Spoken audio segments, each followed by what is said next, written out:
Malaysia sebuah negara yang kaya dengan berbagai budaya, agama, dan etnik telah lama menjadi contoh kepada dunia tentang bagaimana masyarakat yang berbilang bangsa dapat hidup bersama dengan harmoni. Dalam konteks ini, etika dan peradaban merupakan dua elemen penting yang memainkan peranan besar dalam membentuk masyarakat Malaysia. Etika berkaitan dengan norma dan nilai moral yang merawat tingkah laku individu, manakala peradaban menuju kepada pencapaian budaya dan sosial sesuatu masyarakat yang melibatkan ilmu, seni, serta akal lesang. Kedua-dua konsep ini bukan sahaja saling berkait, tetapi juga merupakan asas utama dalam membentuk macam kehidupan sosial di Malaysia. Etika dalam masyarakat Malaysia berlandaskan prinsip-prinsip moral yang mengutamakan kesejahteraan bersama.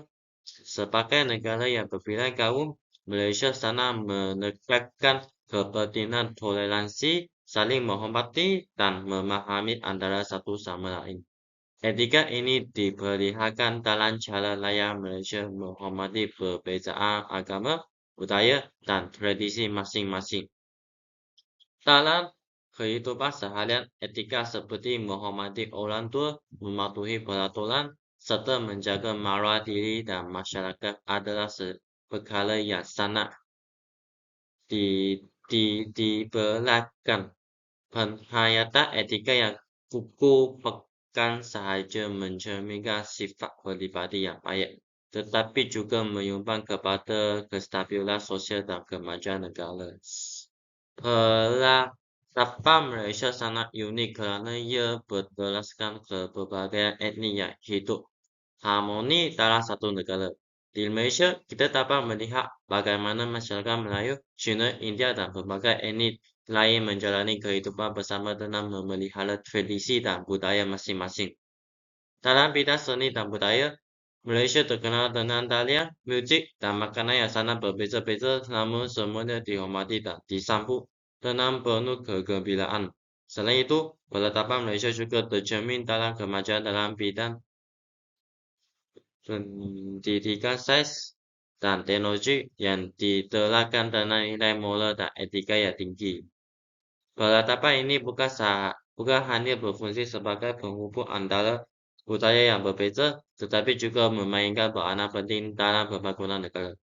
Malaysia berusaha untuk memastikan bahawa setiap warga negara tanpa menghilangkan kaum dan agama dapat menikmati hak dan peluang yang bersama selaras dengan nilai-nilai keadilan dan kesamaan. Perlembagaan Malaysia memainkan peranan yang sangat penting dalam memastikan bahawa etika dan peradaban negara ini tetap teguh dan dipelihara. Sebagai asas permodalan tertinggi negara, Perlembagaan Malaysia mengiktiraf hak-hak setiap individu dan menegakkan prinsip keadilan. Dalam konteks ini, ia menjadi satu wahana yang menghubungkan nilai-nilai etika dengan pembangunan peradaban negara. Misalnya, prinsip-prinsip yang tergantung dalam perlembagaan seperti kebebasan bersuara, kebebasan beragama, dan hak asasi manusia membentuk asas kepada keharmonian dan kesejahteraan rakyat Malaysia. Perlembagaan juga memastikan bahawa walaupun masyarakat Malaysia mempunyai latar belakang yang berbeza-beza, hak dan kepentingan mereka dilindungi dan dihormati. Ini menunjukkan bahawa Malaysia tidak hanya mengutamakan pembangunan ekonomi atau sosial semata-mata, tetapi juga memberi penegakan kepada nilai-nilai kemanusiaan dan etika dalam hubungan antara rakyat dan negara. Secara keseluruhannya, etika dan peradaban adalah dua konsep yang tidak dapat dipisahkan dalam membentuk ajang kehidupan di Malaysia. Ketika memimpin tingkah laku individu, manakala adalah pula mencerminkan kemajuan dan keamanan masyarakat secara keseluruhan.